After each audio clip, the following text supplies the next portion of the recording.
Keita. He's a senior research associate at the National Human Genome Centre. Typo, it should say Howard University, so apologies for that. And research associate in the Department of Anthropology at the Smithsonian Institute. In front of you or on your chair somewhere, there's a sort of batch of papers. So there's a sheet with the breakdown of the workshop and the sort of route we're going to follow with the questions that were sent in advance, and also a sheet with the questions on them. There's also quite an important consent form for the filming that you need to fill in and leave. If you choose not to want to be in on the workshop DVD, you need to sit at the back out of the view of the cameras, okay? There's also the profile sort of equal up sort of sheet we'd like to people to fill in as well. And then right at the end of the session, I'll remind you there's an evaluation sheet for the workshop. Any questions? No? Okay. I'd like to hand you over to Shamaka. Good afternoon, and thank you for coming. I am going to open my remarks by introducing some misconceptions about Egypt, specifically ancient Egypt, and then I'm going to answer the questions that have been submitted by various people for this workshop.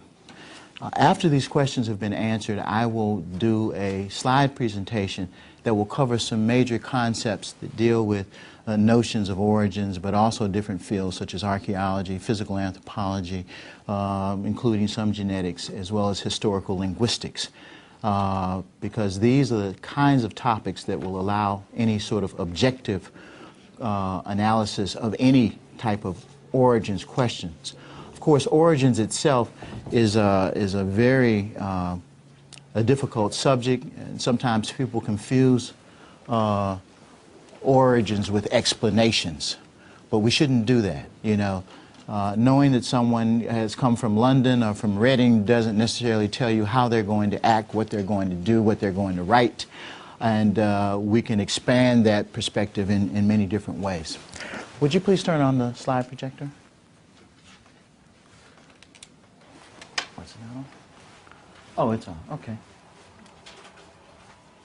Misconception number one. Ancient Egypt was not in Africa. Well, I think this is sort of obvious. Ancient Egypt was in Africa. Its culture began in southern Egypt. And as an aside, I would say that the Arabian Peninsula split off from Africa in geological time. The issue of geography is very important because not only from a physical point, but from a cultural point, a branch of cultural geography, we can ask ourselves various kinds of questions. For example, when we look at the letters, or rather the symbols used in the hieroglyphs, are they of an imported nature of animals and plants from outside of the African continent, or are they from within the African continent? When you look at the hieroglyphs and you look at a lot of representations, you see that the culture is grounded very much there. And when you look at all sorts of objects, there are things that have come from the outside, very obviously, but when you look at the early things, they are local. Misconception number two. The ancient Egyptian linguistically is unconnected to the rest of Africa. This is not true. Ancient Egyptian is a member of Afro-Asiatic, a language family whose members are primarily in Africa, and according to most linguists who actually study Afro-Asiatic primarily, otherwise called Afrosan or Afrasian, it originated in Africa. What is the evidence for this? Linguists use two primary principles to locate the origins of a language family or a phylum. The greatest diversity principle, and also another principle called the least moves principle. The greatest diversity principle basically says that wherever you find the greatest number of members of a language family or of plants or what have you, is most likely, with few exceptions, to be its place of origin.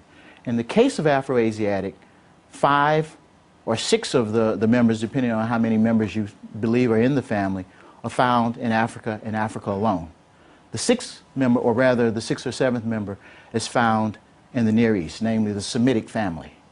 and it actually returned to Africa on 2 separate or 3 separate occasions. One time with the Phoenicians, another time in the Horn of Africa, and also much later on in the Islamic period with the emergence of Islam in North Africa with the coming of people from the Arabian Peninsula. The other thing about language that's helpful is that loan words will often tell you about where institutions have come from. So when you look at, for example, in England, aspects of the English Constitution or some early documents, you see, of course, the Norman French. When the Queen opens Parliament, she uses Norman French. There's a historical reason for that.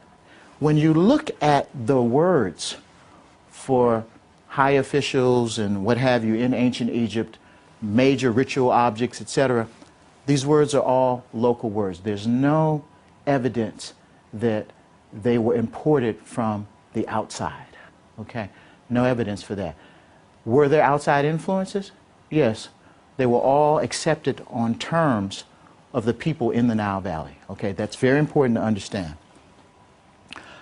The other thing about historical linguistics, too, in terms of the anchoring of the Afro-Asiatic family, is that the most undifferentiated members, or the members that seem to be sort of the oldest or the most archaic, are very much confined to places in East Africa, specifically in the Horn. So this is another clue that the origin of the family is in Africa. Misconception number 3. Ancient Egyptian culture came from outside of Africa. Archaeological studies indicate that the primary basis of Egyptian culture represented an adaptation to the Saharo-Nilotic environment of Upper Egypt. Core conceptions of religion and symbols emanated from this environment, as I said earlier, and we will talk about this a little bit more. Again, it doesn't mean that there was no impact from someplace else. I mean, this coat was probably made, someplace that I'm not from, but, I'm wearing it. So, on my own terms, with my own tie that I chose, etc. So we have to understand that, yes, there can be cultural borrowings, but cultural borrowings and incorporation into a particular social or cultural system is very different than saying an entire system emerged in one place and moved someplace else. Very different. It's a very different thing. Misconception number 4. The ancient Egyptians or their ancestors came primarily from outside of Africa and show no biological relationships with other more southerly Africans and more westerly Africans. Anthropological studies, meaning genetics also on the living populations under the assumption of continuity, indicate that the earliest Egyptians had more biological affinities with Nubian and other southerners than with even late dynastic Delta Egyptians. This is not a new finding. There is a way to debate any of the studies that have been done with standard morphometric approaches. Modern DNA studies I will talk about later, but they also clearly indicate an interconnection of African peoples. Nevertheless, these ties exist, they're real, and they can be demonstrated. What I'm going to do now